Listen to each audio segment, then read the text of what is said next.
Отпивам и изведнъж всичко омеква. Музиката звучи по-добре, хората по-приятни. Какво се промени? Преди питието парпоркото ми е активен, казвайки неща като: Не бъди скучен.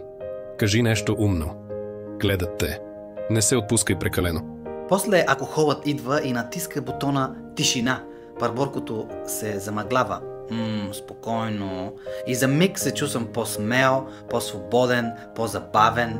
Не защото ставам друг човек, а защото шумът замлъква. Но парборкото не изчезва. Само чака. И когато опиянението спадне, се връща още по-силен. Защо каза това? Изложи се. Всички го видяха.